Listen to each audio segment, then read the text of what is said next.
everybody, I'm SJM. Welcome back to some more Star Technology. As promised from the last episode, today we'll get started into some proper GregTech machines and just continue getting some more things passively running so that we can build up on resources while we fix up our base and get things prettier or more cleanly automated and things like that in between. But we do want to get started on some slow processes to build up some resources, which is the point of these first few episodes here. So let's just jump on into it. So taking a quick look at the quest book, we got all of the tools last time, which leads us up in this direction here to the coke oven and down here to our primitive blast furnace. So these things, they're not, shouldn't be too unfamiliar for those of you who are familiar to modded Minecraft. So these are things that you'll find in packs like Immersive Engineering or Modern Industrialization. So, but for those that don't, I will be going through the nuances of them and just how we get all of those things together. So the first thing that we'll work on will be the coke oven so that we can get started on creosote is the main thing we need, and we need more the byproduct of that machine rather than the main product because we can't even get coal at this point in this pack. So let's take a quick look at the coke oven itself. We need some coke oven bricks, some iron plates, and a tool. And coke oven bricks themselves are just 4 coke oven bricks. So this is along with the same thing with vanilla. You have brick and bricks. So you take 4 bricks and you make bricks from them. 4 brick to make a bricks. Backwards on the pluralization, but I digress. Those are just smelted up from compressed coke clay, and coke clay is clay and sand. And we do need this brick wooden form in there, which is made by carving an empty wooden form with a knife. The empty wooden form is a sawed plank to get an empty wooden form. So let's go ahead and get a lot of that stuff undergoing here right away. So we'll need a knife, need a wrench at some point, we'll need a saw, and we'll need a crafting table. So let's get this brick wooden form going first. And we put that in the middle. Some of these, some of those. So, I guess we should probably look. And the quest book did tell us how many we needed here. So 117 clay balls and 195 sand will get us enough to make our coke oven bricks, and then the hatch, which isn't absolutely needed for the multi-block, but if we want to pull the creosote out of it or automate things going, or coal and or logs into it, we would need these coke oven hatches. But I'm not going to worry about the hatch for right now. Let's just get this little guy up and going as quickly as possible. So we needed 25 of these plus 4 more to make the coke oven, so that's 29 in total. And 29 times 4 is 116. We need 116 of these compressed coke clays. So you can get a few of these started cooking here right away while we put together the rest of them.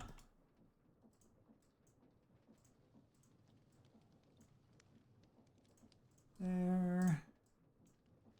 There. There.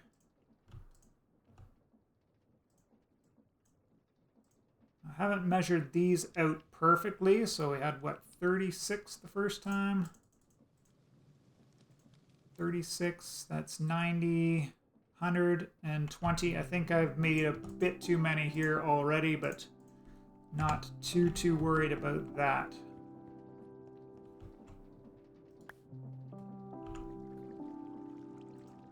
36 and 64 is 100, and then we only needed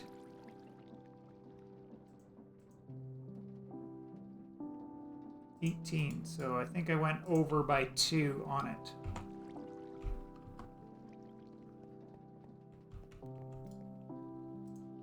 Get these first ones going here. Get at least the coke oven itself started.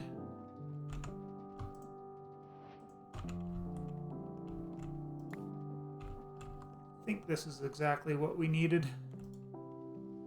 If I only went over by 2, that's not too bad at all at the end of the day. So if we look at the uses on any of the multi-block controller blocks, so the coke oven block itself, the primitive blast furnace block, there is a tab up there for the multi-block info, and this will tell us how we're supposed to put all of this together.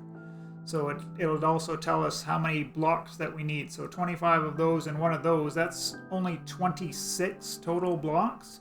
And this looks like it's a 3x3x3, which normally would be 27. So there's an empty space in there somewhere, and obviously it's right in the middle. But we can also see that by using this button here, this shows us all the layers. This will then cycle through the different layers. So the first layer is 9 bricks. The second layer is 7 bricks, then the controller block.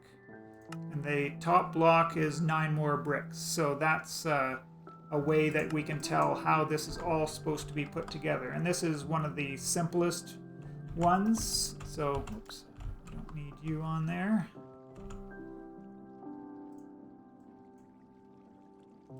Oh, I went 4 over. Woe is me. I've wasted so much. And so we can put these down. Now, as I alluded to in the first episode, we kind of want to keep most of the multi-blocks that we make in GregTech inside one chunk. Now, it's not like an absolute for sure necessity, but it does make things a lot easier because when you load up the world, or if you go out of the loading range, when reloading a multi-block, if part of it is unloaded that has like different requirements like inputs or outputs, you can lose items that are in your multi-block. So I know that's more true of the older versions and it's less true of the modern version, but I think it still can happen. But anyways, now that we've got this guy put together, we can see in the top there it says coke oven structure formed. That's how we know that we've put together the multi-block properly. And if we open up the GUI, this is just like the other ones there. We'll put in our inputs in here and they'll start making away on the product, which is going to be charcoal, and give us the byproduct of creosote, which we actually need to get these other multi-blocks that are up there, which we'll be using a little bit later on. But for now, yeah, we've got everything except for that coke oven hatch, which I'll make a little bit later to automate the output of either the creosote or the input of the logs and the output of the charcoal itself. So then the next multi-block that we want to look at throwing together is the primitive blast furnace. So the primitive blast furnace and some 32 fire bricks or so will put this guy together for us. And it's telling us we need 68 clay dust and 68 brick dust to put all of that together, because this one needs a fire brick in itself, but also needs this wrought iron stuff. So in between episodes, I did make some of the wrought iron, which was this quest line here. So on a campfire, we just put down iron on the campfire and it will cook it up into wrought iron. So I've got some of that made up already here. So we just need to grab that out of there. And we're going to look at the recipes. So to make a fire brick, we need to To make a fire bricks, we need 4 fire brick. Fire bricks are made from compressed fire clay, which are fire clay dust around a wooden form. But we can also use, in this pack, we can use this pressing thing. So we can, if we wanted to do it a lot faster, we could just use this one because we've already got the wooden form. But if we didn't have the wooden form already, we could just throw it on the press, or if we wanted to work on it in the background instead of actively doing it, you could do it that way. So it's 6 of one, half dozen of the other there. But the fire clay dust is made from brick dust and clay dust. And brick dust is made by taking a mortar and breaking your bricks, and you're going to get 1 brick dust out of it. So essentially 4 bricks turns into 1 brick dust. That's pretty bad return, especially coming from other packs with the standard recipe, which is usually done in a macerator. We look at the macerator recipe over here for it. If we macerate a bricks, we get 4 brick dust, so we can quadruple our output, or basically just get a 1-to-1 of a brick for a brick dust. And that's going to be worth the little bit of extra effort that we have to put forward to it, but we do have to make the machines because this is a ULV, or it's actually, we can do it in a steam machine, so low pressure steam macerator, which is perfectly achievable at this point in the pack. Because I was looking through the quest lines and going, you know, I came across the stressful steam, so I thought something would come off of here to go into the steam GregTech things, but there isn't actually any steam machines in this whole chapter. We go pretty much straight, or the pack quest line goes straight into low voltage machines with the electronic circuits. So they don't really tell you about the steam machines in the quest book, so it's kind of something that you need to know ahead of time that can help us get there a little bit early, and we're going to utilize that knowledge here for us now. So we are going to make the low pressure steam macerator. So this is going to take a couple of diamonds, a couple of pistons, some of this small bronze fluid pipe, and a bronze machine casing. So we're going to need hammer as another tool that we need there, and I don't think we need any other tools. Wrench we already have. Hammer and wrench we have. Okay, so we should be good on those there. Oh, and to power the steam macerator, we need steam, and we can do that with a couple of different machines, but for right now we're just going to use a low pressure steam. Actually, we could probably use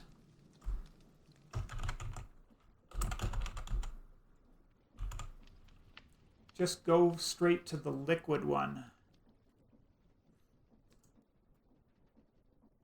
That's going to require glass. That's not too bad. For now, let's just go with the solid boiler. The solid boiler burns solid fuel, whereas the liquid boiler burns liquid fuel.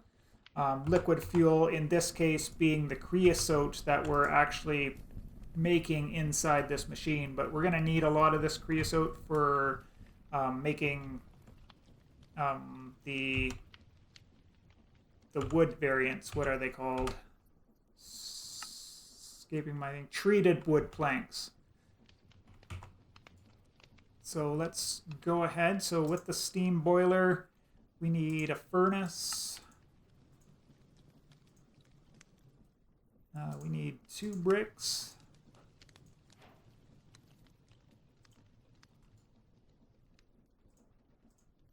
And I got some plates done in between episodes along with some extra bronze. So now we have a steam boiler. We're going to need this steam macerator, so we're going to need a couple of regular pistons.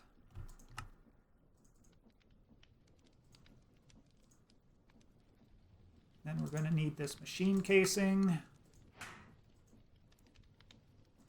And then the macerator. Oh, we need the small bronze fluid pipes.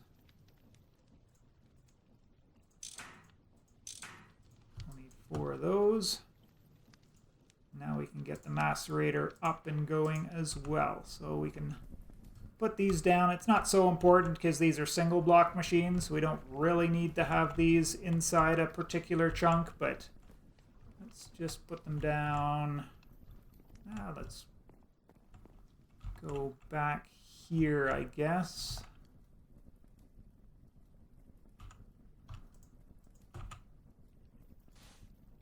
I'm going to put mine up 1.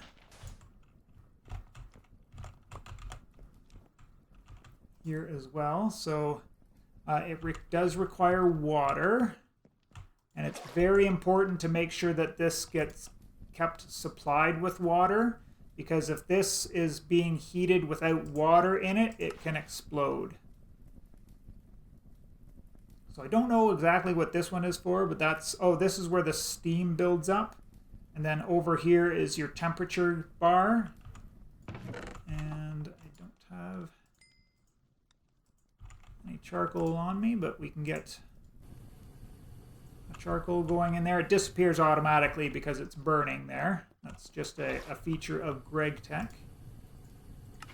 But let's fill this up with a good amount of water for now so that we make sure that while we're using it for the little bits that we've got to use it for. We don't need to use it for a whole lot to make the coke oven, but we do need...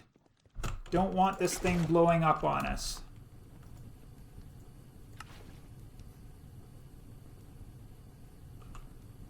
Now, if I put this steam macerator down right beside it,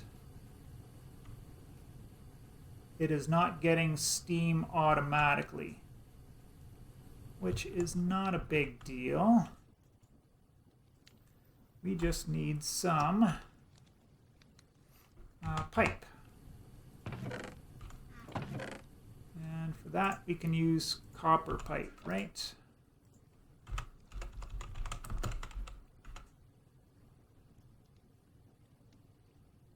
So this transfer rate is 6 millibuckets per tick.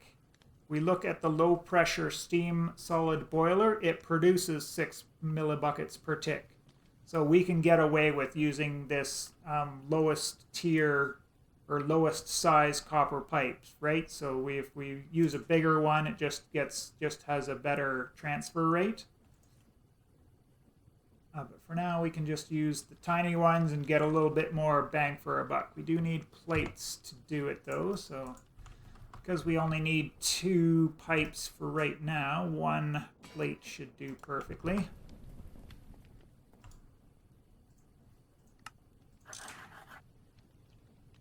And we'll need our wrench for sure on our hotbar here because we'll have to go through the way pipes work in GregTech is a little bit wonky. They don't connect automatically, but you can take your wrench and you can see the connections here. So if I click on the facing, it'll extend forward to connect to the face. To the right to connect those two together, up to connect it to this one there, up to connect that one there, and now we have steam coming into our macerator, so we'll be able to operate it to break up some of the bricks that we need, right, to start moving forward. Let's just go back here. So we need 68 clay dust and 68 brick dust. That's going to be 68 bricks in total. We could just put these bricks in just like this and get it 1 to 1. We started with 56. 56, I forgot the number again, the 68, so we need 12 more.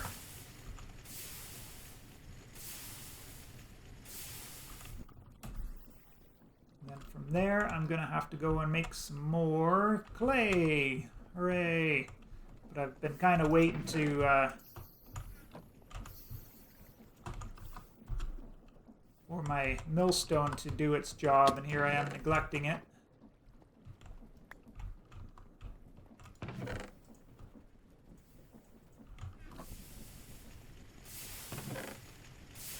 Oh, this goes in here.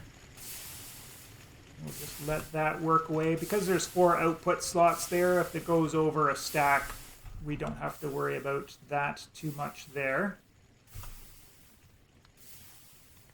I do need some more dust to make clay. Basically, the way I've been doing it, I've been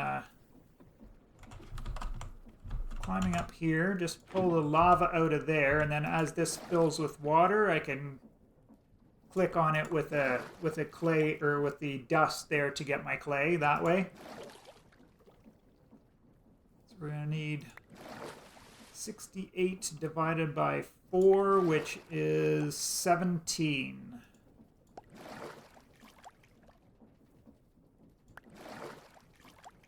Be able to do this. So I'll be back when I've got that clay ready to throw in there to get the clay dust to start throwing together the multi-block here. Alright, while my clay dust is working up, we can point out a couple of things on here. So we can look at the low pressure steam boiler here. It's one piece of coal went into it, and that gives me 960 seconds of operation. We can also see the water on it as well, and then once this fills up with 16,000 or 160 buckets of steam, then it'll start backfilling with another 160 buckets of steam in here. And as far as I know, it won't explode due to having too much steam in it, but it will start venting the steam. I guess venting is another thing we should have talked about here. On the back here, we can see this little grate. In between each operation, it needs to vent steam out one of the sides. We can change which side that is by shift and right clicking with... Oh.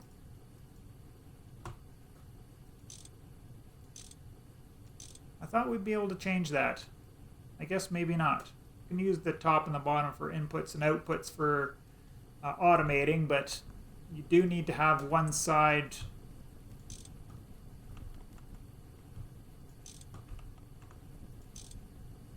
just regular right clicking, not shift right clicking. That changes the face with the iron wrench. Now that we've actually got all of our things together, we can not that.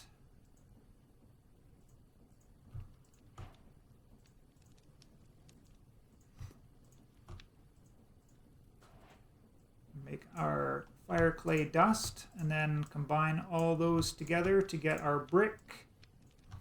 And then we can cook them up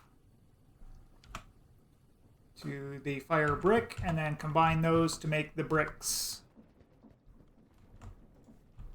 So while we're cooking away on that, let's take a look at the other thing we want to get going today. That's a latex extraction. In this pack, rubber is going to be, well, in GregTech, rubber is very important. And in this pack, the way to get rubber is through latex, which is a thermal arboreal extractor. So we have to extract latex from a jungle tree to get this rubber. And then we have to process this rubber with some sulfur to get the cured rubber, which we then press into the rubber sheets, which we use for recipes moving forward. The arboreal extractor itself does require glass.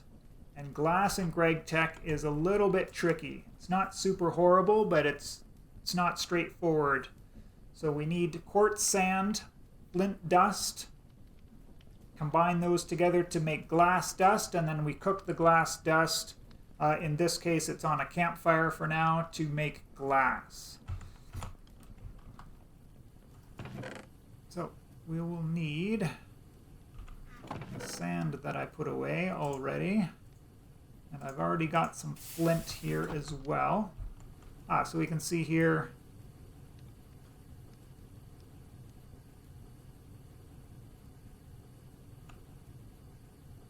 once this gets full of steam, we'll hear it start venting in the background. And I'm going to grab a couple more buckets of water just to make sure that I don't blow up my hard-earned machine. It's still got another 300 seconds, another 5 minutes of burning time to go.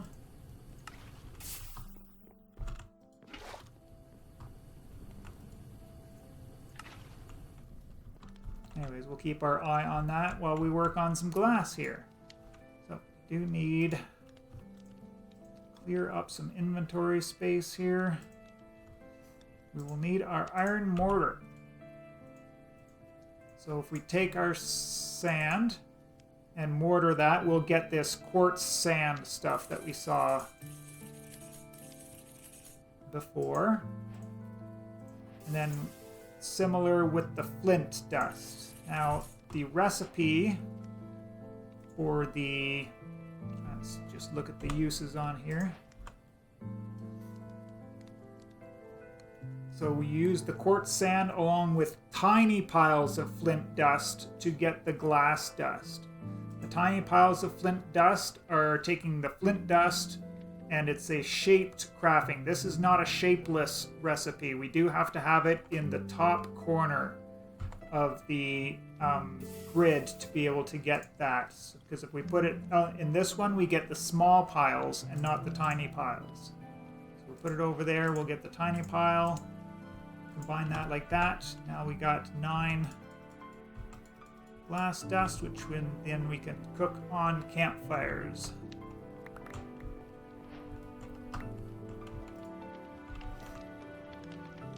Now, I was on the Discord, and there is a way that we don't have to actually do this process all of the time, so we don't have to keep generating flint. The other way we could get flint, other than just breaking gravel, is you can use the mortar on gravel to get flint directly. Of course, that takes up durability on our iron mortar, so that is a thing there. But if we look at the uses on the glass... Actually, let's look at the recipe. There is a washing recipe from something called Glax. And this is a mod I have not seen before, X-Tones. But basically, Glax is made by combining glass with this X-Tone tile. X-Tone tile is basically just stone, right? So it's 2 pieces of stone. 1 stone plus 6 stone slabs will get us 8 of these X-Tone tiles.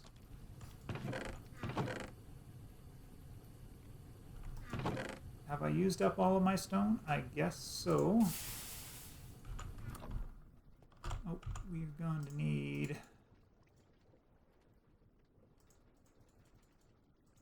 4, right? Because we need to make the...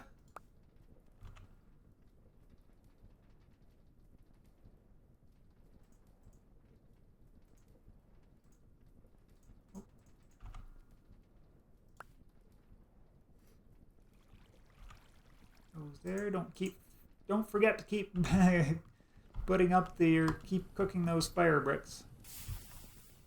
So if we do this, we'll get 6 of those. Like that, we'll get this X-Tone tile. So basically we use 1 glass and we'll get 8 glax out of it. And if we replace our... Oh, I can't put that back in there, hey? Alright. Alright, I'll make another bucket. I knew this was going to happen sooner or later.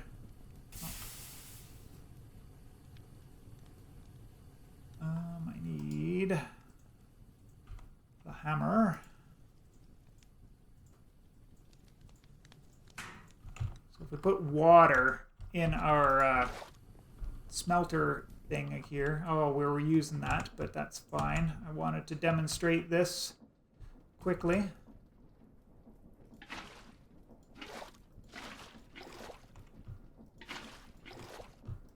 There we go.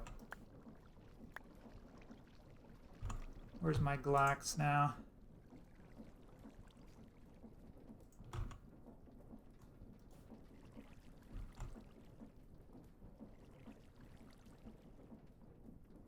That down there, basically that will wash into glass for us, and basically we've gotten, you know, +7 glass out of it.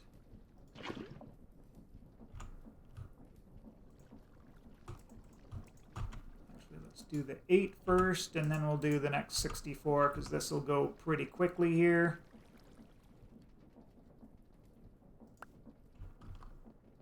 And the 64 will take longer, obviously. Oh, I'm going to need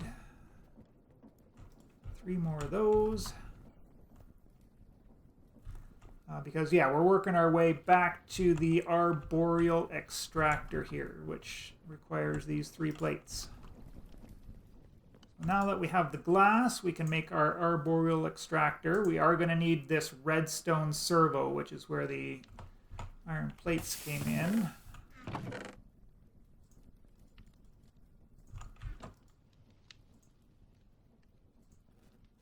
Oh, and then there's an empty bucket that I completely forgot about as well. Now this iron gear is a quite expensive recipe. 4 plates and 4 rods. So that's 8 iron to make this iron gear. But I believe this recipe says accepts tag any iron gear. And included in that is the small iron gear, if you know that the pictures look like. So the iron gear is this expensive one, but this small iron gear is 1 plate and 2 rods. So that's only 3 ingots of iron there, which is a lot more palatable for, especially if we're going to be thinking about making multiple of these, right? So 1 more plate, which I neglected to have prepared. And then we'll need...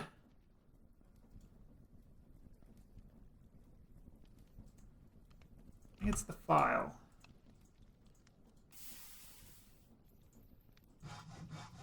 2 rods. And I needed a wire cutter.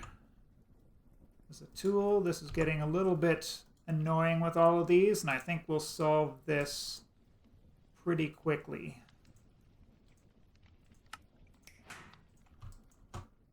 If not in this episode directly, but between them. Oh, that's annoying.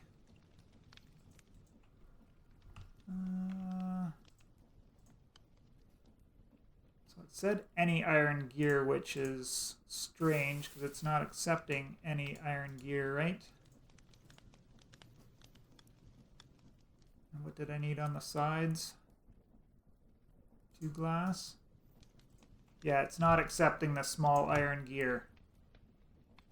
Wah, wah. I'm going to need 4 more plates.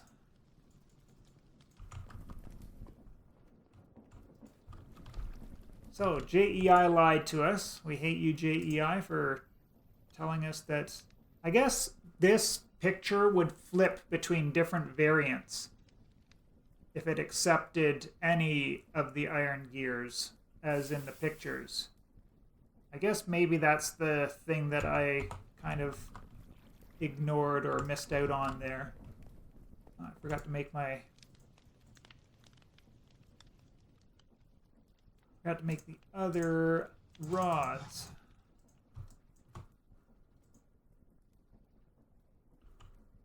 Don't have my wrench out either.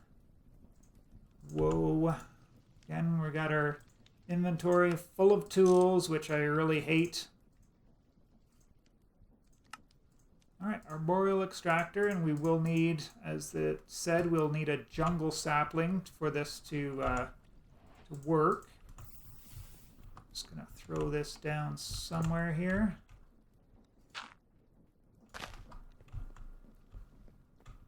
Grow this guy up right quick. and put this down.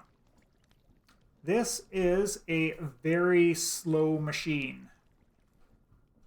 So one reason why we wanted to get this going as quick as possible, and it's probably between episodes, I'll be putting down 3 more around this tree just to increase our output enough, because we are going to need quite a bit of rubber moving forward, so that'll be good to have that all coming in pretty quickly here. I guess just a note on this create blast furnace thing. So if we put down a recipe on top of it here, let's just go with one right quick. So we'll see how quickly this cooks the cobblestone into a regular stone. And then there is a blasting recipe for cooking the stone into smooth stone. But as long as we don't unload and reload this device, it won't actually go to that next stage. So as long as you don't leave things on your depot between like loading the pack again, it won't start re-cooking that again. See, if I pull that off and I put it back down again, it should just take 5 or 6 seconds for it to turn into a smooth stone.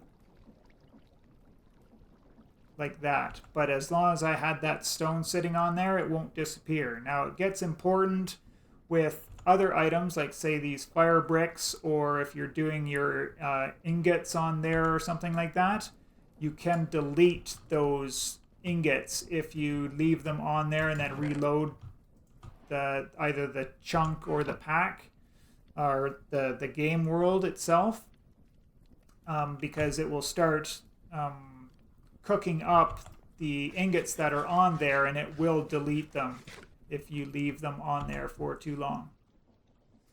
All right, now that we've got sidetracked with the machines, we can get back to our primitive blast furnace and start making some steel. So we needed a fire brick and then some of these wrought iron goodies. Now just look at the recipe for this wrought iron plate. There is not a create press recipe for it. So for now we have to do it the long way, just by using up 2 wrought irons to make a wrought iron plate. But between episodes I will make this forge hammer. So in the forge hammer we can get a 3-to-2 ratio of ingots to plates instead of a 2-to-1 ratio. So we can definitely get more bang for a buck out of the resources. We just have to make this other machine, which I do need to get the resources for, because I've been, kind of speeding through the pack. I haven't done a lot of grinding as yet, because I wanted to get to this point where we've got multiple long-winded things going at the same time. Like I, keep forgetting to keep my my millstone happy here, which, it would be nicer if this was completely automated, but we're fine. We'll get through it at the end of the day anyways. So I guess we do need... Oh, I have the hammer on me already. We'll need that wrought iron plate. We'll need 2 screws, 3 rods, and each screw is a rod in itself, so we need 5 rods in total. And that's with the file.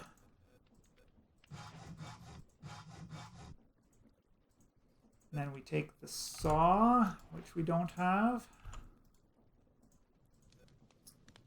And if we saw 2 rods, we'll get 4 bolts, and then we screwdriver, because I don't have my screwdriver on me. We need every single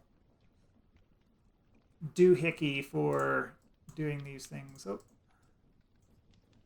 no, it's a file. It's not a screwdriver, so we didn't need that. I lied. But finding it in our inventory is annoying as well.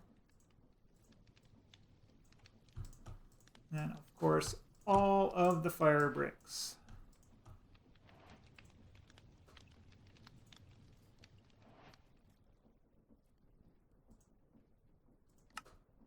Just like that, we get the primitive blast furnace.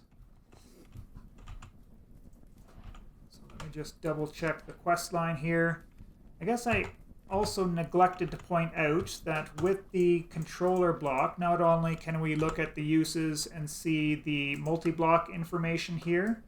So looking at this one, it's a lot easier to see that this is hollow. But the base is the 9, the 3x3, and then we have the second layer with the controller, and then the third layer, and then the fourth layer, just 8 on each of those. So I actually made 1 extra fire brick, not counting properly. But if I put down the controller here and I shift right click it on there, it'll actually give us an outline of where all of the items can go. Now the last thing about these, and it only lasts for a couple of seconds, so it doesn't last forever. Another thing about these multi-blocks is they are modular to a degree. Like, they're not perfectly modular in the fact that any block can go anywhere, but it's mostly true. But we can see there that we now have the structure formed, and we can now start into making steel. So if we look at the recipe for steel, there's a few different ways we can do it.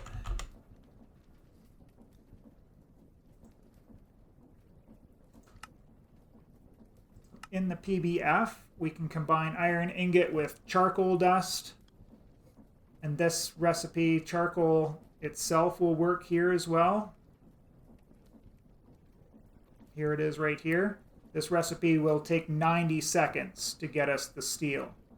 If we use wrought iron plus charcoal, this is going to take less than half of that amount of time, only 40 seconds. So it depends on how much of a rush you're in, but if you have a way to automate getting the wrought iron off of campfires or other ways, then you can make your steel production a little bit faster.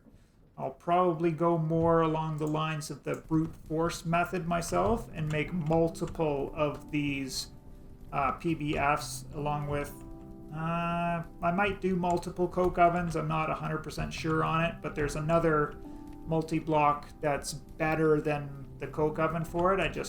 We just need the creosote was the only thing I wanted to do this first whole bit in there. But looking at the time, this episode is getting a little bit long in the tooth, but we did get some of our resources coming in again here. So we've got steel started. We're going to need lots and lots and lots and lots and lots of steel when we do get into the LV age, so this Industrial Revolution stage. Getting a lot of these machines here is going to use up steel like crazy really, really quickly. And because this is, so slow, 90 seconds per operation, if you're just doing it from iron, even 40 seconds on the low end for the wrought iron. Just wanted to get that going as early as possible, and then obviously we need this creosote so that we can get some of the other multi-blocks up that are going to be a little bit handy. They're not super necessary, but they can make our life a lot easier getting some of these multi-blocks over here. But at any rate, I've rambled on enough for this episode. I hope you all enjoyed. I appreciate you for checking it out. And look forward to seeing you in the next one. Bye!